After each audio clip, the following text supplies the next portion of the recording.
రక్త చరిత్ర, గాడిద గుడ్డు, వంకాయ పులుసు అని చెప్పి ఇటువంటి తాపత్రయంతో తండ్రి కొడుకులు ఇద్దరు ఉన్నారు. దానికి తోడు ఎల్లో మీడియా ప్రచారం చేసే కార్యక్రమం చేస్తుంది. మేము ఇది చేశాం, మళ్ళా మేము అధికారంలోకి వస్తాం అని చెప్పుకోవట్లా. జగన్మోహన్ రెడ్డి గారు రాకూడదు, ప్రార్థనలు చేయండి. ఇవాళ దాని దుంపదగా ఈనాడులో ఫ్రంట్ పేజీలో వైకాపా గొడ్డలి పార్టీ సమాజానికి హానికరం, ఆ పార్టీ మళ్ళీ రావద్దు అని ప్రజలందరికీ వినతి, పూజలు చేయాలని కోరిక. మరొక ఎల్లో మీడియా గొడ్డలి పార్టీ నెవర్ అగైన్, మళ్ళా రావద్దు.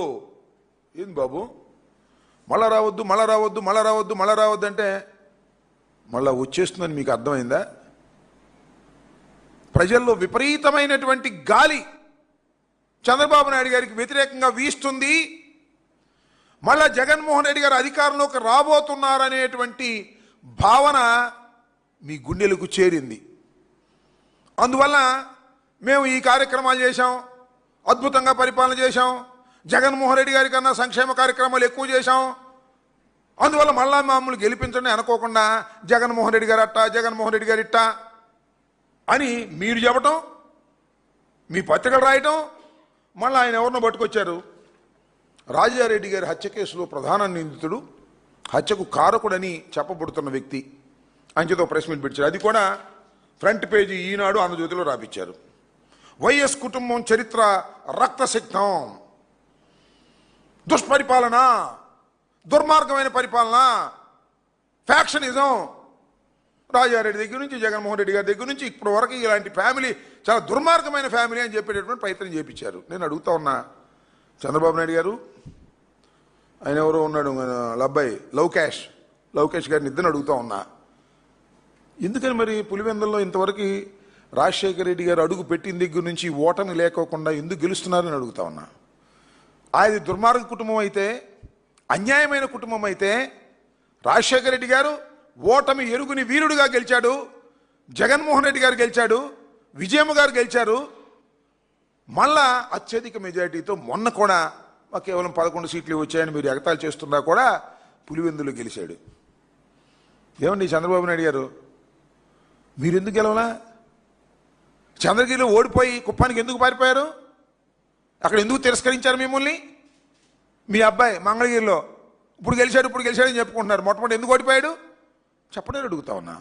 మీరు దుర్మార్గమైన పాలన చేస్తున్నారు కాబట్టి మీరు ఓడిపోతూ వచ్చారు.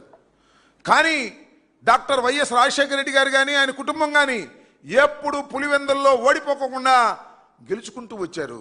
అనేక సందర్భాల్లో ప్రయత్నం చేశారు. నాకు బాగా గుర్తు, ఒక ఎస్పీ గారు అక్కడ ఉండగా పోలీసును ఉపయోగించి రాజశేఖర రెడ్డి గారిని ఓడించాలని తీవ్రమైన ప్రయత్నం చేస్తే పార్లమెంటు సభ్యుడిగా 5,000తో గెలిచాడు.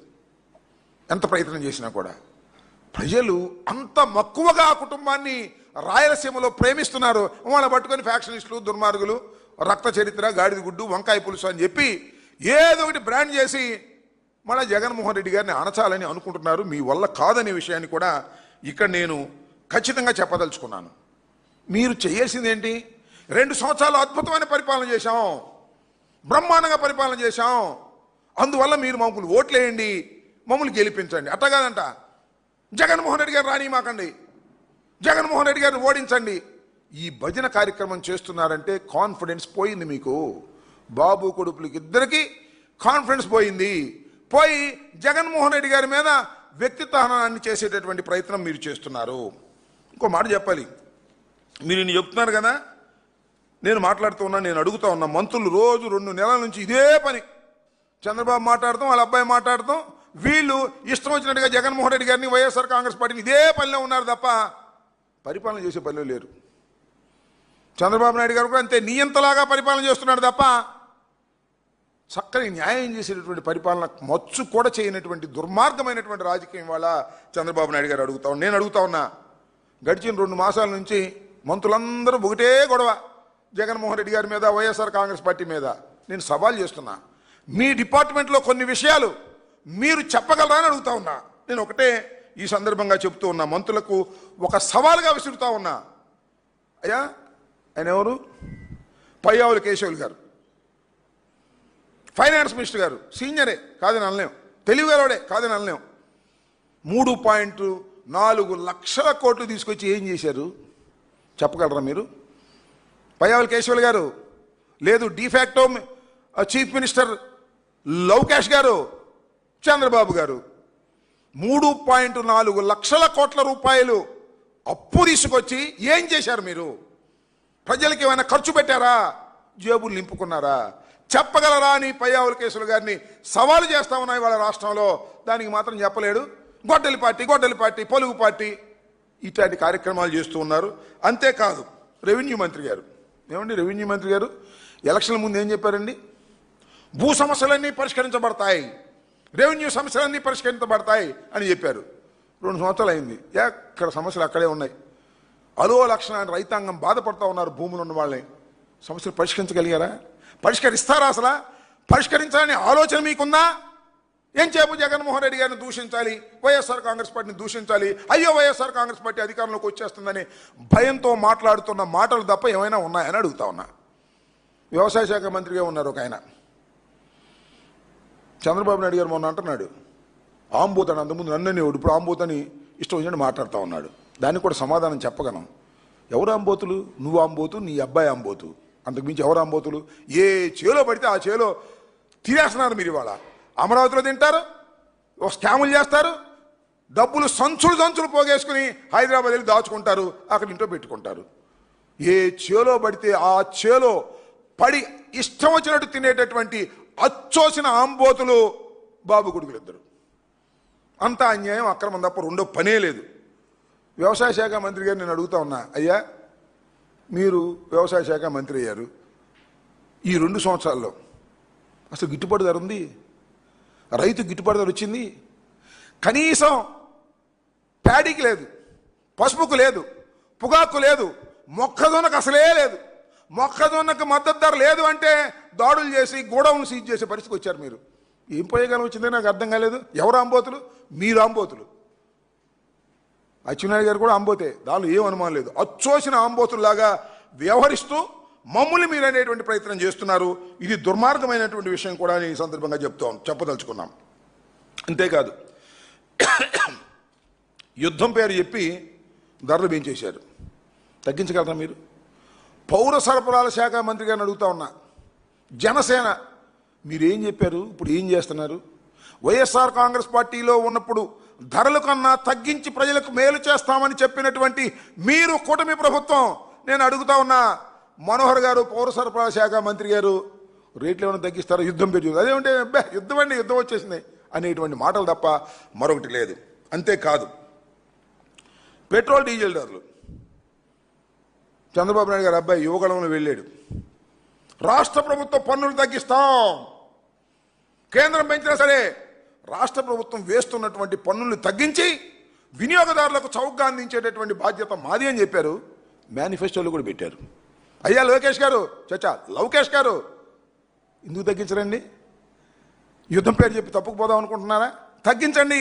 మీరు రాష్ట్ర ప్రభుత్వం వేస్తున్నటువంటి పన్నులు తగ్గించి వినియోగదారులకు చౌకగా ఇచ్చేటటువంటి ఆలోచన చేయగలరా అని సవాల్ చేస్తున్నా. అది చేయరు. అదెందుకు? ఆయన విద్యాశాఖ మంత్రిగా ఉన్నాడు కదా. జగన్మోహన్ రెడ్డి గారు ముఖ్యమంత్రిగా ఉన్నప్పుడు స్కూల్స్ తెరిసే రోజుకి జూన్లోకి స్కూల్ బ్యాగులు వచ్చాయి, కిడ్స్. నేను చూశారుగా. ఇప్పుడు యుద్ధం అంట, స్కూల్ బ్యాగులు ఎవరంట, పోస్ట్పోన్మెంట్ అంట. ఏమండి లోకేష్ గారు, ఊరినే ఇష్టం వచ్చినట్టుగా మాట్లాడటం కాదు కదా. నీ విధి నిర్వహణలో నువ్వెందుకు ఫెయిల్ అవుతున్నావు చెప్పమని అడుగుతా ఉన్నా. గెలిచావు మొన్న, ఓసారి ఓడిపోయావు, ఓసారి గెలిచావు, మంచి మెజార్టీతో గెలిచావు, విర్రవీగిపోతున్నావు. నాకు అర్థం కాల. జగన్మోహన్ రెడ్డి గారి గురించి మాట్లాడుతూ ఉన్నావు. అసలు జగన్మోహన్ రెడ్డి గారి గురించి మాట్లాడేటటువంటి నైతిక అర్హత నీకుందా అని అడుగుతా ఉన్నా. జగన్మోహన్ రెడ్డి గారి ఓటమి ఎరుగని వీరుడు అని కూడా ఈ సందర్భంగా చెప్తా ఉన్నా. మీరు అక్కడ ఇక్కడ కొట్టేసినటువంటి పార్టీలు తప్ప మీరు సొంతంగా పెట్టుకుని అధికారంలోకి వచ్చినటువంటి రాజకీయ పార్టీలు కావు అనే విషయాన్ని నారా లోకేష్ బాబు తెలుసుకుంటే మంచిదని ఈ సందర్భంగా నేను చెప్పదలుచుకున్నా. అయ్యా మీరేమంటారు? లోకేష్ గారు మొన్న ఎక్కడికి కడప వెళ్ళాడు. కడపలో చాలా బ్రహ్మాండంగా మాట్లాడుతున్నాను అనుకుంటున్నాడు. చాలాసేపు మాట్లాడాడు. జగన్మోహన్ రెడ్డి గారికి పేరు పెడుతున్నాడు. అదేంటి? మెంతాహా ఏదో ఏదో పెట్టాడు పేరు, బెంతాహాయ్ అని. ఏమయ్యా నాకు అర్థం కాలేదు. లోకేష్ నోరు తిరుగుతుందా నీకు? దేశం అంతా తిరుగుతున్నావు, అయ్యో దేశమే కాదు ప్రపంచం అంతా తిరుగుతున్నావు, స్పెషల్ ఫ్లైట్లో నోరు మాత్రం తిరగదు. తెలుగు ఉచ్చరించడం కూడా ఇంతవరకు నేర్చుకోరా నువ్వు. సైజు దక్కావు, ఏదో మందులు వాడి తగ్గావో ఎక్సైజ్ వాడి తగ్గావో నాకు తెలియదు, కానీ సైజు మాత్రం తగ్గావు, నాలిక మందం మాత్రం తగ్గలా. తెలుగు ఉచ్చరించడం కూడా రాదు. కంపట్లేదా అన్నాడు, కనపట్లేదా అనమంటే కంపట్లేదా అంటున్నాడు. ముందు అది నేర్చుకో. జగన్మోహన్ రెడ్డి గారి తర్వాత పెడుతూ ముద్దు పేర్లు, అసలే నువ్వు ముద్దు అబ్బాయివి, మళ్ళీ ముద్దు పేర్లు పెట్టే కార్యక్రమం. ఎవరో మాధవి ఉంది అక్కడ లోకల్ ఎమ్మెల్యే గారు, మాధవి గారు అహర్నిశలు కష్టపడింది అనాలి, మాధవి గారు కష్టపడింది అంటున్నాడు. ఏంది ఇది? తెలుగు ఉచ్చరించడం కూడా రానటువంటి ముద్దబ్బాయి జగన్మోహన్ రెడ్డి గారికి పేర్లు పెట్టే దశకు వచ్చావంటే ఒకసారి అర్థంలో చూసుకోవయ్యా. సన్నబడితే సన్నబడవచ్చు, నాలిక మందం తగ్గించుకొని మాట్లాడటం మంచిది. ఇష్టం వచ్చినట్టుగా మాట్లాడతాం. ఏం పీకారు అంటాడు. పీకుతారు తొందరపడమాక, నిన్ను ఖచ్చితంగా పీకుతారు. ఈ ఎలక్షన్ సమయం వచ్చేటప్పటికి జనం నిన్ను మామూలుగా పీకరు, అద్భుతంగా పీకుతారు. ఆ పీకుడు సెక్షన్ ప్రారంభమైనప్పుడు నువ్వు ఎక్కడ ఉంటావో చూస్తాం. ఊరికి నీ విచ్చలవిడిగా నోటికి ఏదొస్తే అది అధికార మదంతో, డబ్బు మదంతో మాట్లాడేటటువంటి ప్రయత్నం చేయటం అనేది సమంజసం కాదు. జగన్మోహన్ రెడ్డి గారిని అనేటటువంటి నైతిక అర్హత నీకు లేదు, మీ నాన్నకి లేదు అనే విషయాన్ని గుర్తుపెట్టుకో. జగన్మోహన్ రెడ్డి గారు ఒక వీరుడు. కేంద్ర ప్రభుత్వాన్ని వ్యతిరేకించి ఒక రాజకీయ పార్టీని పెట్టి కష్టపడి ఓటమి ఎరుగని విధంగా ముందుకు తీసుకువెళ్ళాడు. పార్టీ ఒకసారి అధికారంలోకి వస్తుంది, ఒకసారి అధికారంలోకి పోతుంది, అది వేరే అంశం. కానీ జగన్మోహన్ రెడ్డి గారు ప్రజల పక్షాన నిలబడి పోరాట యోధుడిలాగా చేసేటువంటి వ్యక్తిని నీ ఇష్టం వచ్చినట్టుగా మాట్లాడేటటువంటి ప్రయత్నం మీరు చేస్తున్నారు. ఇది సరైనటువంటి విధానం కాదని కూడా ఈ సందర్భంగా చెప్పదలుచుకున్నాం. ఇంకా చంద్రబాబు నాయుడు గారు సూపర్ 6 అయిపోయిందంట. సూపర్ 6 ఓవర్ అయిపోయింది అంటున్నాడు. ఏమైంది? ఆడబిడ్డ నిధి ఏం చేశారు? ఏమండి చంద్రబాబు నాయుడు గారు, ఆడబిడ్డ నిధి ఏం చేశారు గుర్తుందా మీకు? మర్చిపోయారా? ఎన్నికల ముందు మాత్రం అన్నీ గుర్తుంటాయి, ఎన్నికలు అయిపోయిన తర్వాత మర్చిపోతారు. మేనిఫెస్టో తీసి బొట్లో పడేస్తారు. నిరుద్యోగ భృతి ఏమైంది? ఎవరికైనా ఇచ్చే ప్రయత్నం చేస్తున్నారా? సూపర్ 6 అయిపోయింది కడగొద్దు అంటున్నాడు. మరి నిరుద్యోగ భృతి ఏమైంది? నిరుద్యోగ భృతి మాత్రం 50 ఏళ్లకే ఫెన్షన్ అన్నారు. ఏమైంది 50 ఏళ్ళకి ఫెన్షన్? ఇచ్చిన 143 వాగ్దానాల్లో కొన్ని అరకొర చేసేసి అయిపోయింది కొట్టని సౌట్స్ మమ్మల్ని ఎవరు అడగడానికి వీల్లేదనేటువంటి పరిస్థితుల్లో ఇవాళ మీరు మాట్లాడుతున్నారు. చాలా డెవలప్ అయిపోయారు. ఎంత డెవలప్ అయిపోయారంటే, సరే ఇంతకు ముందు వెన్నుపోటు పోవడంలో మిమ్మల్ని మించిన వాళ్ళు లేరు, కానీ ఈ మధ్యన లేటెస్ట్గా మిమ్మల్ని చూస్తుంటే చాలా గొప్పగా అనిపిస్తుందండి.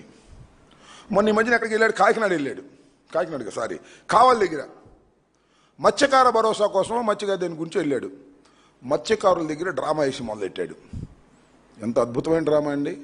చేపల పులుసు వండాడంట, చేపల ఫ్రై వండాడంట, అవి తిన్నాడంట. చేపల పులుసు చెంచాతో తిన్నాడు. చూసారా?